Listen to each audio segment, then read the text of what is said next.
Yeah, they were very zealous about the law. They were passionate. Jesus came to make all things new.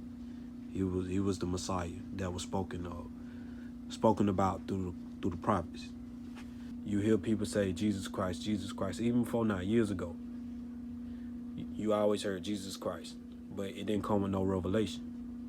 Like I said, these men, they wanted to kill Jesus because they said he was the Christ. We speak Jesus Christ as if it was a first and a last name. We don't understand and know who Christ was. But in the Old Testament, in the times of old, before Jesus came into the world, Christ was spoken of through the prophets. So I just wanted to put that out there. There's some good history right there. And I wanna correct myself. I said that they said he was the Christ. I mean, they said he was the Christ. That's why they wanted to persecute him. Okay.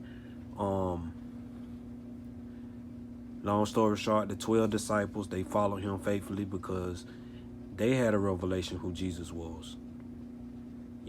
They had a revelation. They knew who he was, and that caused them to be grounded to the point where when times got hard for them, they was able to stand the trials and tribulations. They was able to continue to follow Jesus even when it was hard, when the teachings got hard. Thousands of people were following Jesus at one point. In moments, them 1,000 people disappeared, and only the 12 were still there. So Jesus asked them, "Do you want to leave too?" Then Peter replied, "Well, Lord, to whom shall we go?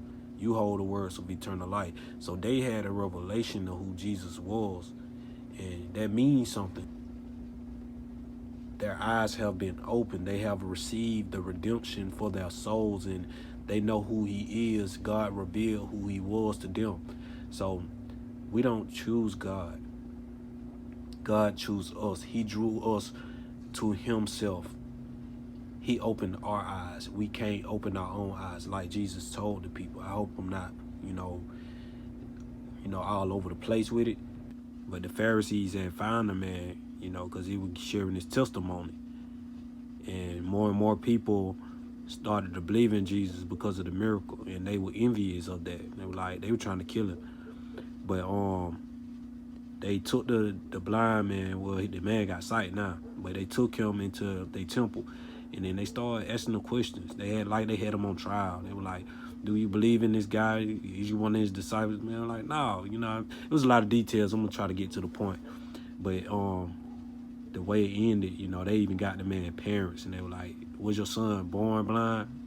They were trying to come up with all kind of stuff, telling the man, "Don't tell nobody about this," and all kind of stuff. And it ended with them kicking the man out of their temple, out of the synagogue.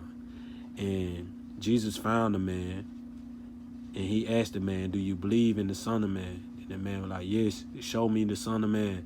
And Jesus said, "I am he." And then the man, he believed. He believed on Jesus. And Jesus told the man who he gave sight to, he said, "I have come so that the blind will see." And then the Pharisees overheard him, and they said, "So are you calling us blind?" And Jesus said, "Because you claim you can see, you remain blind." So I said all that to say God is the one that opened our eyes. He the one that chooses us. He allows us to see.